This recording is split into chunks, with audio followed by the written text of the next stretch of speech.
जय जोहार, जय छत्तीसगढ़ मातरम। ये छत्तीसगढ़ का जो सम्मेलन, भरोसे का सम्मेलन हो रहा है, जिसमें हमारे सभी नेताओं ने इसमें भाग ली, तो ऐसा सम्मेलन शायद देश के किसी कोने में या किसी भाग में नहीं हुआ। ये पहली बार है कि हर जगह ये भरोसे का सम्मान यहाँ छत्तीसगढ़ में हो रहा है और इसका नेतृत्व भूपेश बघेल जी कर रहे हैं। मेरा एक सजेशन है, जरा सोच के आप देखिए कि भरोसे का सम्मेलन के बजाय भरोसे का अनुष्ठान सम्मेलन अगर कहे तो बहुत बड़ा होगा, क्योंकि सिर्फ भरोसे का सम्मेलन बोले तो सिर्फ भरोसा दिए उसका सम्मेलन, ऐसा अर्थ निकलता है मेरे हिसाब में, क्योंकि मेरी हिंदी जरा कमजोर है ना। लेकिन ये भरोसे का अनुष्ठान सम्मेलन, तो ये अनुष्ठान करके लोगों को पैसे देकर, महिलाओं को मदद करके, विद्यार्थियों को मदद करके, युवाओं को मदद करके, किसानों को मदद करके अनुष्ठान होने के बाद ऐसे सम्मेलन हर जगह हो रहे। तो ये अनुष्ठान सम्मेलन बहुत भारी संख्या में चल रहा है, तो इसीलिए मुझे खुशी है और मेरी अध्यक्षता में कांग्रेस के 85वां महाधिवेशन छत्तीसगढ़ में हुआ। ये मेरे जीवन में भी एक नया इतिहास यहाँ पर आपने स्थापित किया। इस भाजपा सरकार नगर नार स्टील प्लांट का जो प्राइवेटाइजेशन करना चाह रही है, अभी उसका जिक्र भूपेश बघेल जी ने किया। अगर नगर नार स्टील कारखाने जो 2009 में अप्रूव हुआ था,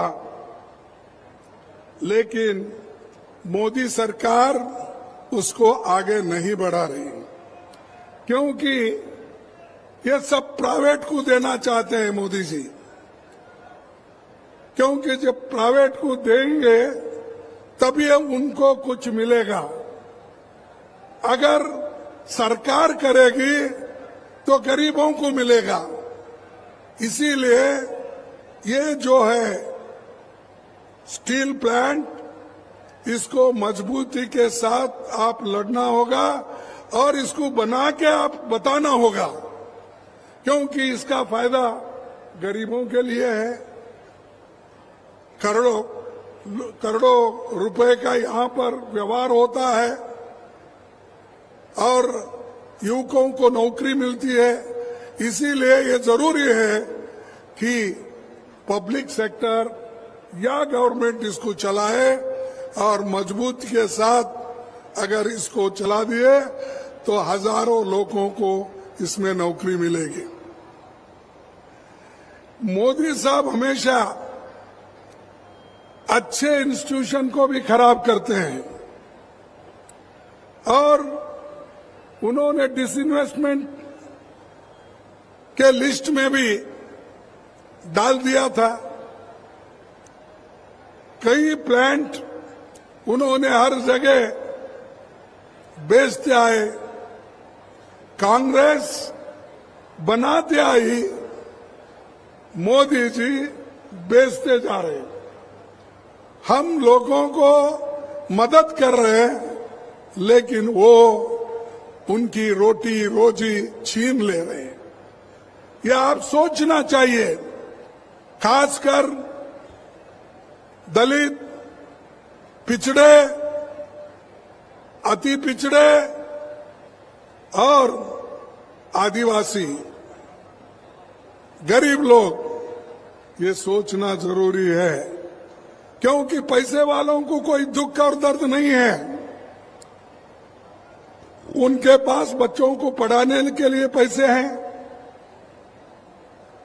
अच्छे से रहने के लिए पैसे हैं, अपने जीवन बिताने के लिए पैसे हैं, लेकिन गरीब अपने पेट भरने के लिए काम करता है और वो कुछ नहीं मांगता, हमारे हाथ को काम दो। इसीलिए सोनिया गांधी जी ने नरेगा योजना लाई। नरेगा योजना से हजारों लोगों को, लाखों लोगों को काम मिल रहा है। और जो स्टेट में ये नरेगा का काम कराते हैं, उन चीफ मिनिस्टरों को भी सताते हैं। सेंट्रल से जल्दी फंड नहीं आती, उसके वजह से काम रुक जाता है। लेकिन यहां पर मैं कहूंगा बड़े हिम्मत के साथ कि भूपेश बघेल, केंद्र से पैसा आने दो या नहीं आने दो, लेकिन अपना काम कभी उन्होंने रोका नहीं। ये देन है, ये कांग्रेस की देन है और बघेल साहब के मंत्रिमंडल की देन है। सभी ने मिलके इस छत्तीसगढ़ के सरकार को आप चला रहे, इसीलिए मैं आप लोगों को बधाई देता हूं। और जो काम केंद्र सरकार करना चाहिए, वो काम हमारे कांग्रेस पार्टी की सरकार यहां पर चला रही है, कर रही है। मोदी साहब यहां पर आए और छत्तीसगढ़ के जंगल, जमीन, पानी, इसके बारे में कुछ नहीं बोलते। उन्होंने यहां आए सिर्फ छत्तीसगढ़ के सरकार को गालियां देना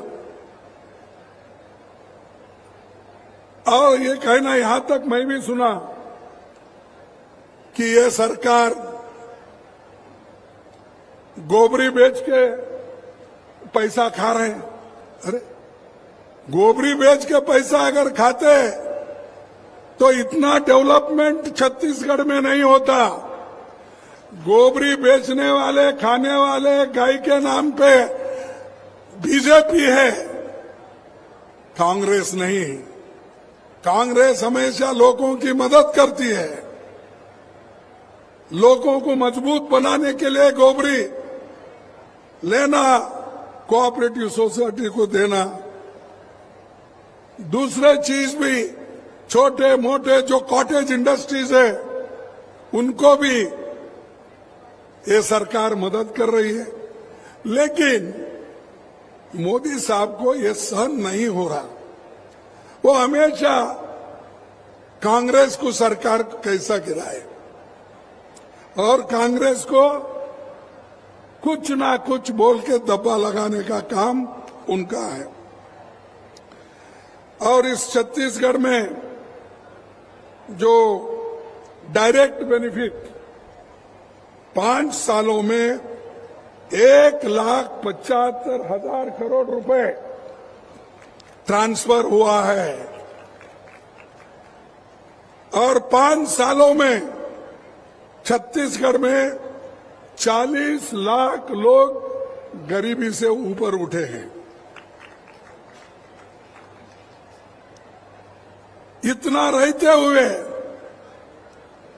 मोदी जी ये कहते हैं छत्तीसगढ़ में करप्शन है। अरे 15 साल आपने रूल किया, 15 साल में बीजेपी क्या करके दिखाई? जैसा कि धान खरीदने का उन्होंने कहा, जो लिमिट थी उससे भी ज्यादा खरीदने का काम ये छत्तीसगढ़ की सरकार ने की, भूपेश बघेल ने किया। हर चीज केंद्र सरकार जो कहती है उससे भी आगे जाकर छत्तीसगढ़ की सरकार करती है। भाइयों, मैं और एक बात आपके सामने रखना चाहता हूं। पहले तो 27 जिले थे, आज कम से कम 33 जिले हो गए।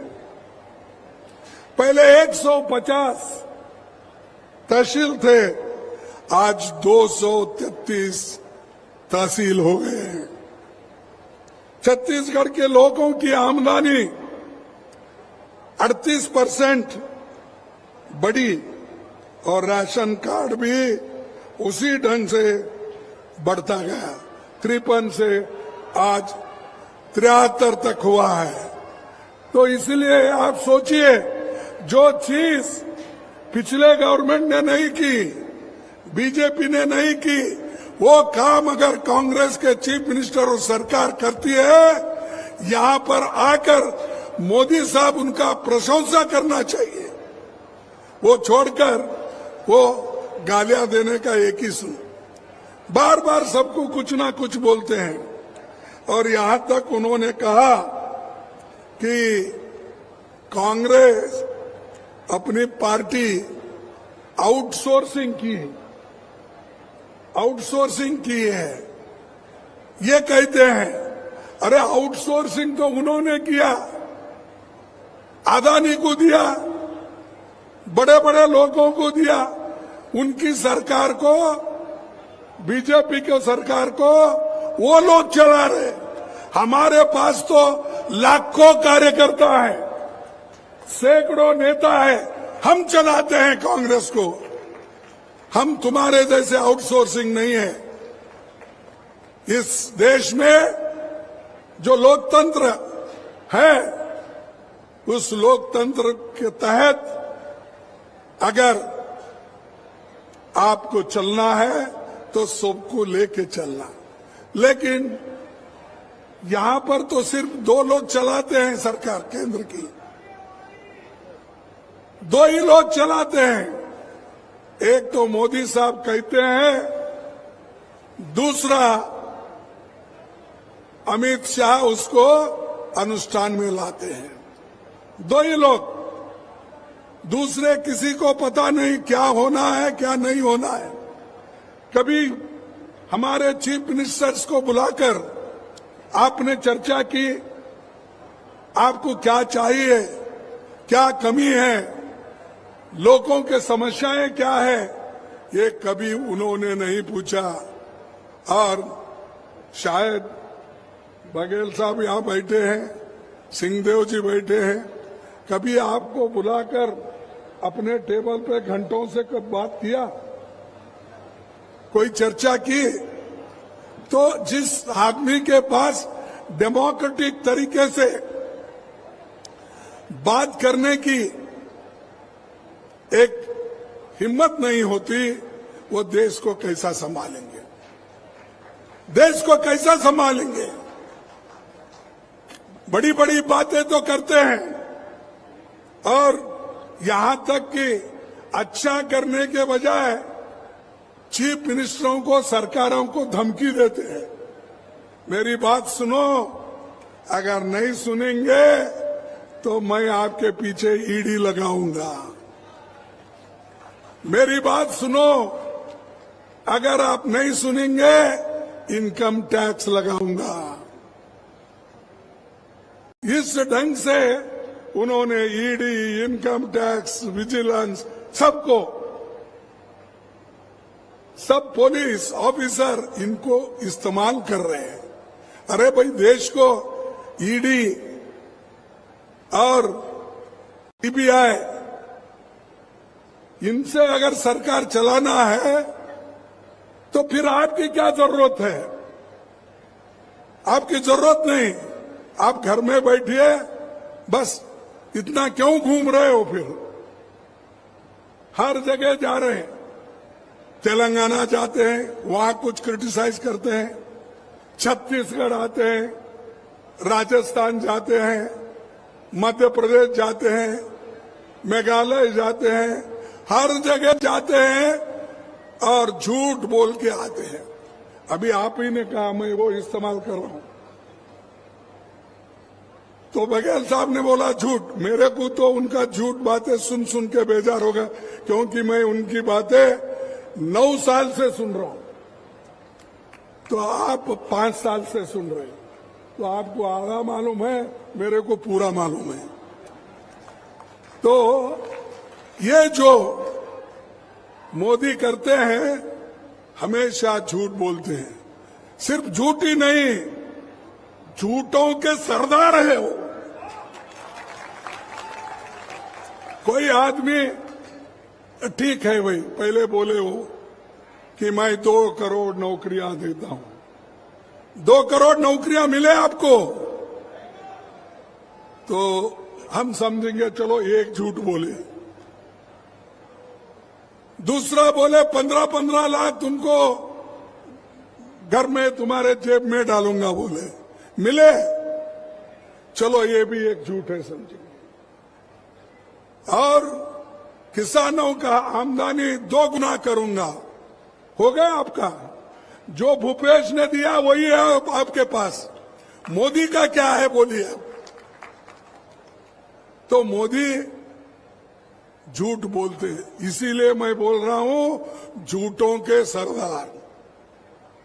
एक बार बोले तो ठीक है, चलो भाई कोई गलती में बोले, इसके लिए वो, लेकिन झूठ पे झूठ, हर बात और हर जगह जाते हैं।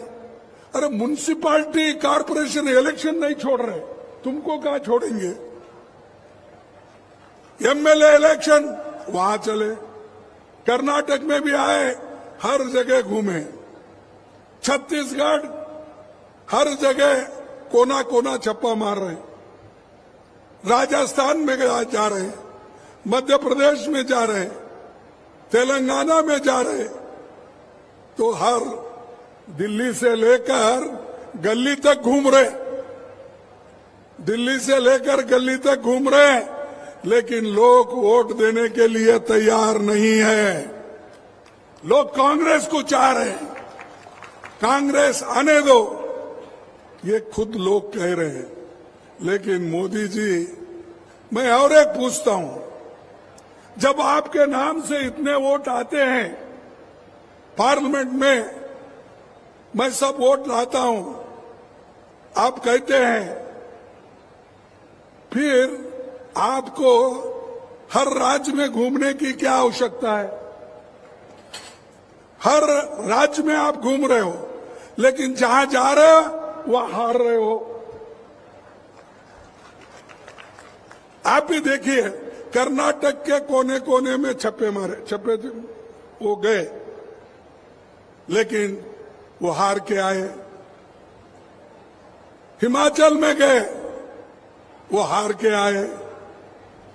अब ये 5 स्टेट का इलेक्शन है, यहां पर भी वो हार पाएंगे, वो हार जाएंगे, ये एक आप लिख लीजिए। फिर भी हर जगह जाते हैं। आज अपोजिशन पार्टी के गवर्नमेंट उनसे भी ज्यादा है, सबसे ज्यादा अपोजिशन पार्टी की सरकारें हर स्टेट में है।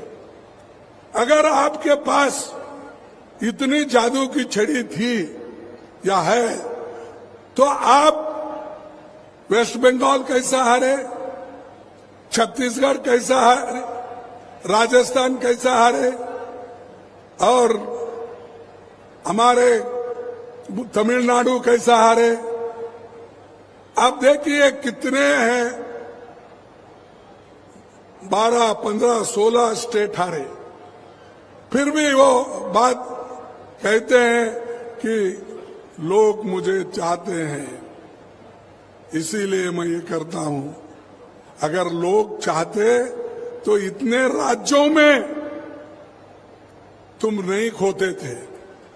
बीजेपी सरकार वहां भी आती थी, लेकिन नहीं, क्योंकि आप हमेशा एक दूसरों की योजनाओं को फेल करना इनका आदत है।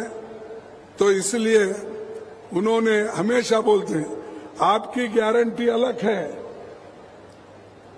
कांग्रेस की गारंटी अलग है, लेकिन उनकी गारंटी क्या है? 35 साल उनके रिकॉर्ड बेरोजगारी का है। ज्यादा से ज्यादा लोगों को बेरोजगार रखना ये उनकी गारंटी है। ज्यादा से ज्यादा जीएसटी बढ़ाना ये उनकी गारंटी है। हमारी गारंटी क्या है? लोगों को सस्ता अनाज देना, लोगों को पढ़ाना, लोगों को एमएसपी बढ़ाना, यह हमारी गारंटी है। लेकिन उनकी गारंटी लोगों को सताने का, और जो काम एक छत्तीसगढ़ में होता है वो गुजरात में नहीं हुआ। गुजरात मॉडल अगर आप स्वीकार करेंगे तो आप मरेंगे। छत्तीसगढ़ की मॉडल अगर आप स्वीकार करेंगे आप बचेंगे। तो ये आपका काम है। इसीलिए मैं आपसे विनती करता हूं कि सोचिए, सोचकर कदम उठाओ और घर घर जाके अपील करो। ये तो सरकारी कामें हैं, बहुत काम सरकार का उन्होंने किया है। मैं पहले से ही बोल रहा हूं, उनको और आप लोगों को भी बधाई देता हूं, क्योंकि जब तक आप उनके पीछे मजबूत है, उनके साथ है, तो कोई कांग्रेस सरकार को बिगाड़ नहीं सकता, कोई भी इसको खराब नहीं कर सकता। भाइयों, और एक मुद्दा हर जगह वो कहते हैं, हमने महिलाओं के लिए रिजर्वेशन लाया और कांग्रेस वाले उसको विरोध कर रहे हैं। कांग्रेस वाले विरोध कर रहे हैं। अरे अमेंडमेंट 52, 53, 54 किसने लाया? छत्तीसगढ़ में जिला पंचायतों में, तालुका पंचायतों में जो आपको रिजर्वेशन मिला है, जो महिलाएं, माताएं आज कुर्सी पे बैठे हैं अध्यक्ष होकर, उपाध्यक्ष, वो किनके वजह से? ये कौन किए? ये तो कांग्रेस ने किया, राजीव गांधी जी ने किया, बाद में वो नरसिंह राव जी ने उसको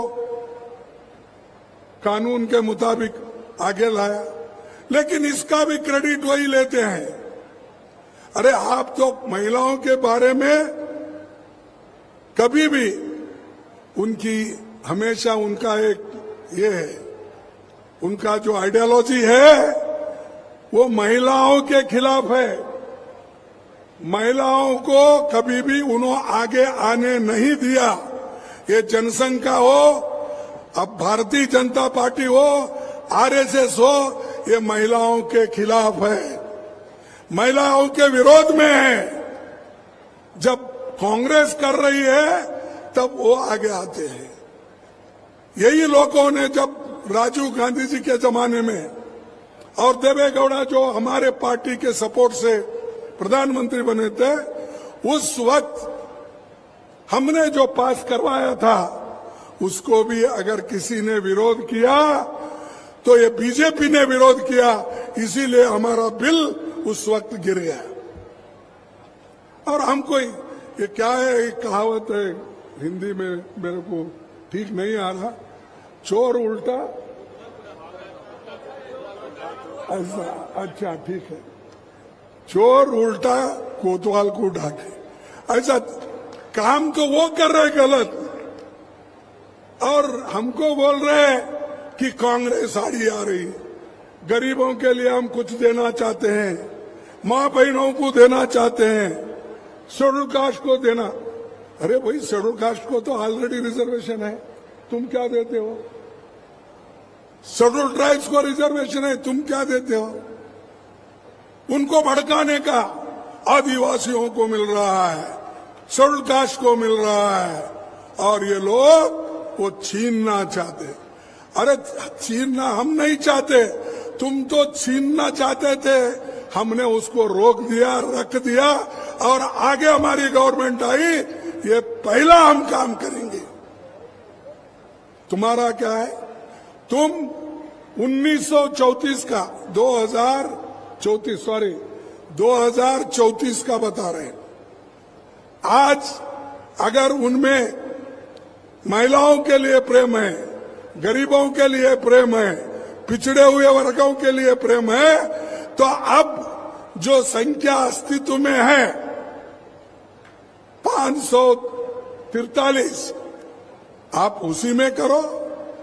जब बढ़ गया संख्या तो उस वक्त फिर सीट भी बढ़ जाएंगे, लिमिटेशन होगा। अगर ज्यादा आ गए फिर हम उसको बढ़ाएंगे। नहीं, वो नहीं चाहते।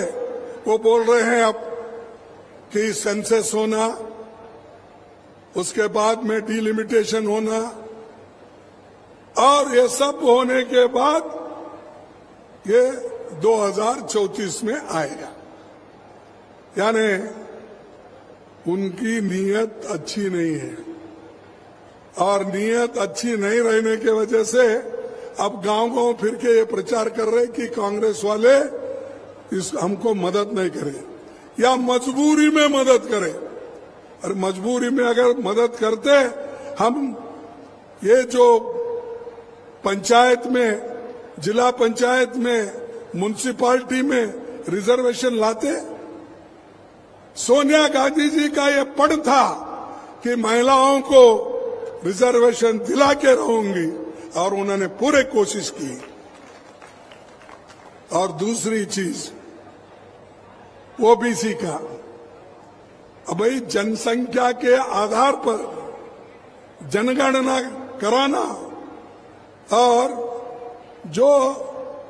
ये जो हमारा जनगणना है, वो जनगणना के लिए हम इसलिए तैयार है, उसमें गरीब लोग बहुत है, पिछड़े लोग बहुत है, अति पिछड़े बहुत है, हरिजन, शेड्यूल कास्ट है, शेड्यूल ट्राइब्स है, और ऐसे लोग हैं। अगर एक बार सेंसस हुआ ओबीसी का, तो कौन कहाँ है, कितने लोग पड़े हुए बैकवर्ड्स में है, कितने लोग पड़े हुए शेड्यूल कास्ट में है, कितने लोग नौकरियों पे है, ये सारा निकल के बाहर आएगा। तब हमको मालूम होगा किनको क्या ट्रेनिंग देना, किनको क्या बताना, किनको कौन सा मदद करना, पैसे से किसको मदद करना, जमीन अगर नहीं है तो उसको कैसा देना। ये इन तमाम चीजों को, गरीबों को मदद करने के लिए हमने डिमांड किया कि ये गरीबों की, बैकवर्डों की जनगणना होनी चाहिए, सेंसस होना चाहिए, उनको आप कीजिए। अब कर्नाटक में भी रेडी है, कर्नाटक में भी पहले से ही रेडी है, लेकिन वो बाहर नहीं आया, अब आ जाएगा। बिहार में 2-3 दिन पहले उसको बाहर निकाला गया, उसमें सारी चीजें हैं मालूम। लेकिन मोदी साहब क्या कहते हैं, ये कांग्रेस वाले, ये अपोजिशन वाले देश को तोड़ने के लिए, लोगों में फूट डालने के लिए, महिलाओं में फूट डालने के लिए, महिलाओं के हकूक छीनने के लिए ये कर रहे हैं, ये उनका कहना है। तो ये चीजें जरा आप लोग होशियार हो गए, थोड़ा मोदी साहब जानना चाहिए। अब पहले के जैसा नहीं, 2014 में आए, गलती से फिर एक बार 2019 में आए, लेकिन यही खेल आगे नहीं चलने वाला है। हर कम्युनिटी के लोग होशियार हो गए और देश को बचाने वाला तुम एक ही नहीं, आप अकेले ही गुत्ता नहीं लिए।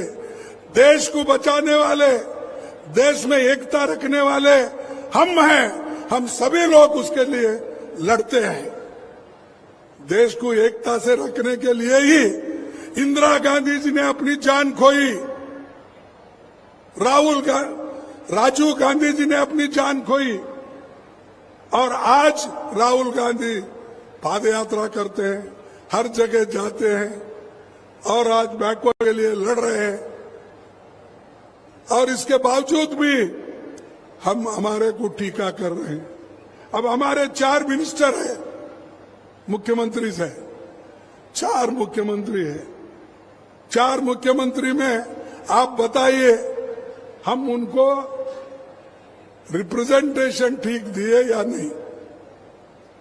अब छत्तीसगढ़ के मुख्यमंत्री कौन है? बघेल है। बघेल बैकवर्ड है क्या है? तो बैकवर्ड है। कर्नाटक में सिद्धरामैया है और वो एक धनगर कम्युनिटी, शेपर्ड कम्युनिटी से आते हैं, वो भी बैकवर्ड है। राजस्थान में गहलोत जी, वो भी बैकवर्ड है। अरे हमारे पास 4 मुख्यमंत्री है, उसमें 3 बैकवर्ड क्लास के लोग हैं। और आपके पास किसी बैकवर्ड को भी लिए, किसी शेड्यूल कास्ट को भी लिए, तो अंतर इतना दूर रहता है। उसके साथ पाप विचारो, चीफ मिनिस्टर भी बात नहीं करता, कैबिनेट मिनिस्टर से उन्होंने बात नहीं करते। सबका वो पहले हम देखते थे, पहले सब टीवी ये नहीं थे, वो दूरदर्शन देखते थे। वैसा ही आज मोदी साहब उन कैबिनेट मिनिस्टर को, चीफ मिनिस्टर को, अच्छे जितने भी बड़े अधिकारी हैं, उनको दूर से दर्शन देते हैं। इसीलिए वो दूरदर्शन अब वहां गया है। पहले जो आकाशवाणी में इसमें था, वो डिपार्टमेंट में था, अब दूरदर्शन मोदी जी के पास है। सबका दूर से दर्शन देते, नजदीक जाना बड़ा मुश्किल है उनको। कहीं फोटो कीटू के लिए कहीं खींच के जबरदस्ती से लेते हैं, वो बात और है। लेकिन यहाँ हमारे पास चीफ मिनिस्टर, हमारे नेता राहुल गांधी जी लोगों में मिल रहे, कारपेंटर के पास जाते हैं, मैकेनिक के पास जाते हैं, छोटे बड़े लोगों के पास जाते हैं, अमृतसर में जाके वो जूते पॉलिश करते हैं, सेवा करते हैं, उनके कटोरे धोते हैं। ये हमारा मकसद है। और हमारे नेता लोग जनता के नजदीक है। ये दूरदर्शन नहीं देते हमारे लोग। जो हमारा बहुत बड़ा 4,500 किलोमीटर का जो ये चला भारत जोड़ो यात्रा, हर एक लोग से मिले, हर एक को गले लगा लिए, हर एक के साथ चले, बूढ़ा हो, नौजवान हो, महिलाएं हो, सबके साथ चले। मोदी जी के पास है वो? देखिए कभी छत्तीसगढ़ में आके किसी से मिला ऐसा? अब जब ये नहीं है, जिसके पास कंपैशन नहीं है, करुणा नहीं है, वो आदमी दूसरों के बारे में ठीक नहीं सोचता। इसलिए भाइयों, मैं आप लोगों का ज्यादा वक्त नहीं लेता। मैं यही कहूंगा कि जो काम हमने पहले से करते आए और करते रहेंगे, और ये जो झूठे लोग हैं, झूठों के सरदार जो लोग हैं, इनको जरा दूर रखिए आप, और उसके बारे में आपको सोचना पड़ेगा। मैं आखिरी बात एक बोलता हूं, ये देश में जो सबको वोटिंग का हक मिला, वो पंडित जवाहरलाल नेहरू जी और डॉक्टर अंबेडकर के वजह से मिला, ये याद रखिए। जो अडल्ट फ्रेंचाइज है, जिसकी उम्र उस वक्त 21 थी, आजादी मिलने के बाद सभी 21 वर्ष के पुरुष हो या महिला हो, उन सबको वोटिंग का अधिकार मिला।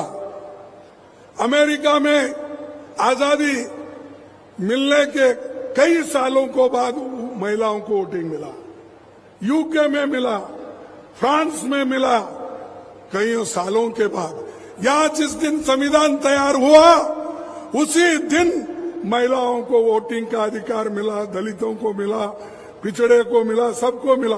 मिला या नहीं? क्या उस वक्त मोदी जी पैदा हो गए थे? क्या शाह पैदा हो गए थे? अरे हमने सब कुछ करके दिया। अगर हम इस लोकतंत्र को नहीं बचाते, इस संविधान को अगर हम नहीं बचाते, तो मोदी और शाह जैसे लोग प्रधानमंत्री और गृह मंत्री नहीं बन सकते थे।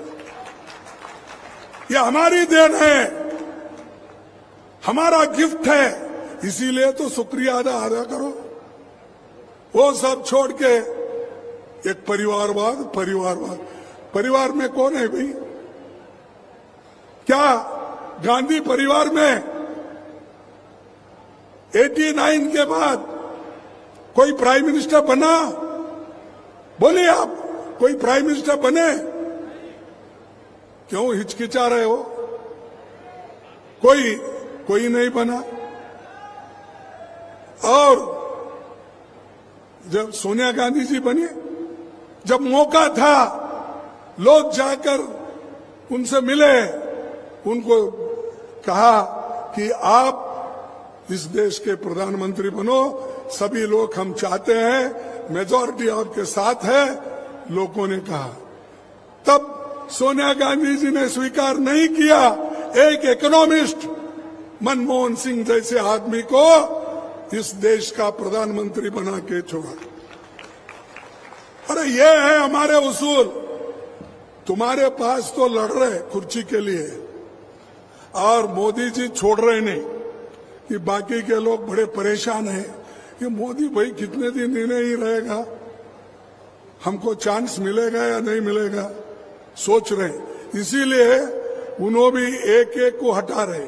ये मध्य प्रदेश में आप देखे होंगे, सब जो लोग सेंटर में जितने भी मिनिस्टर थे, उनको यहां लाके भर्ती कर रहे, रिक्रूट कर रहे। तो ये जो चीजें है उनमें है। हमारे पास कोई नेता कुर्सी के लिए नहीं ये करा, नहीं लड़ा। कुर्सी गरीबों के लिए लड़ा, गरीबों के भलाई के लिए लड़ा। लेकिन आज वो लोग कुर्सी के लिए लड़ रहे, और कुर्सी के लिए जो कुछ भी पूछो हमने किया बोलते हैं।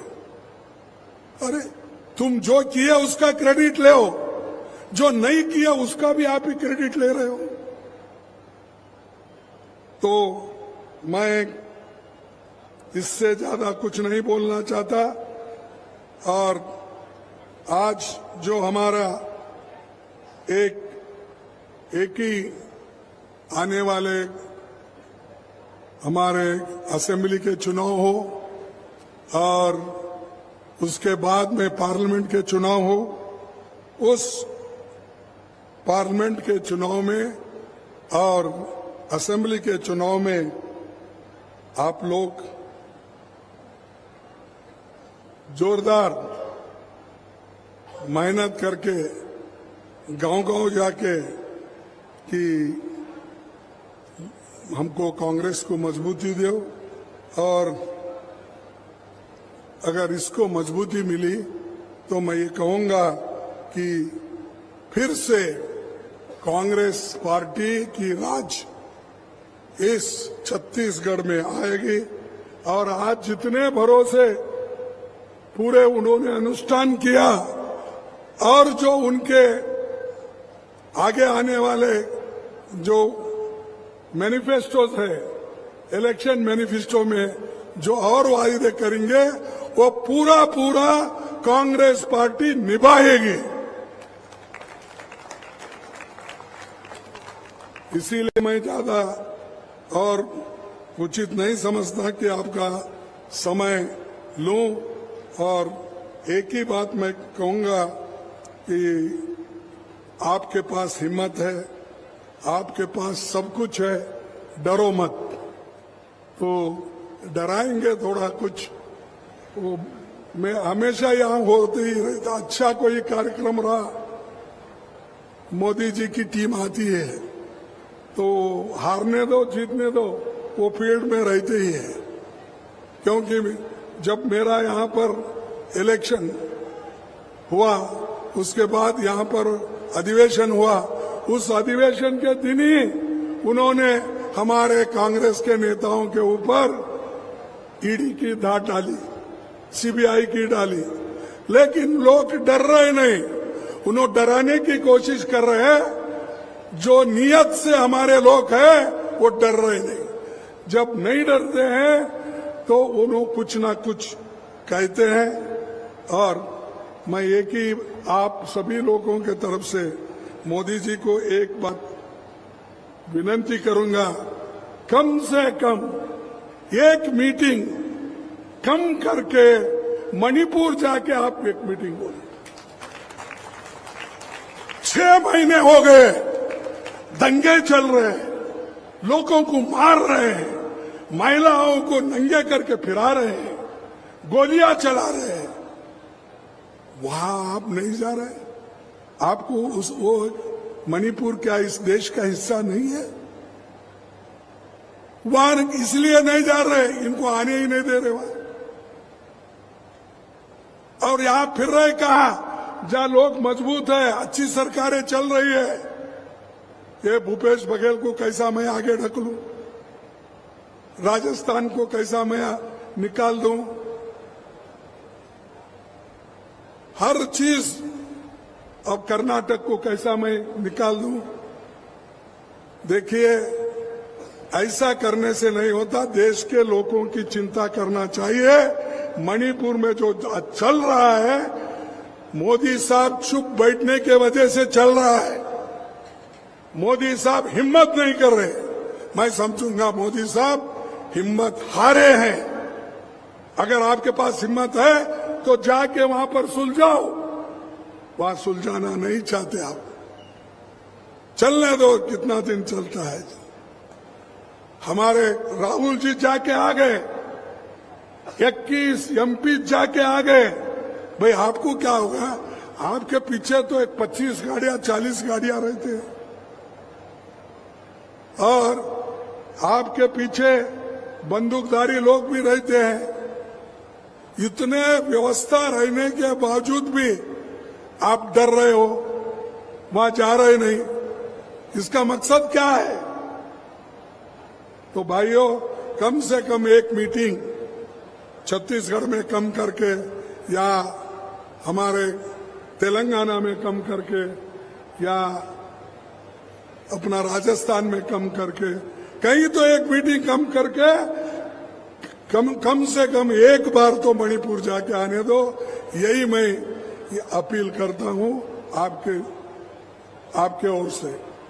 और इससे ज्यादा मैं कुछ नहीं कहना चाहता हूं, क्योंकि उधर अपने दक्षिण में तो उनकी दुकान बंद हो गई है, क्योंकि अब तमिलनाडु में कुछ नहीं है, उसके बाद में केरला में नहीं है, उसके बाद कर्नाटक में नहीं है, उसके बाद अब इसमें आंध्रा में तो उनका कुछ भी नहीं है, और अब एक तेलंगाना का है, वहां तो आने वाला नहीं है। वहां भी कांग्रेस ही आएगी। तो इसीलिए उन्होंने दक्षिण दरवाजे को बहुत बड़ा अलीगढ़ का ताला लगा दिया। कोई बीजेपी वाला नहीं जाना वहां पर, ये उनका ही कहना है। तो इसीलिए आज आप सभी मिलके हमको मदद करेंगे, साथ देंगे और जो कार्यक्रम हमारे भूपेश बघेल जी और उनके साथियों ने किया है, अच्छा काम किया है, उसको और मजबूती से आप काम करवाइए और मौका दीजिए। इतना कहते हुए मैं अपने भाषण को समाप्त करता हूं। जय हिंद, जय कांग्रेस।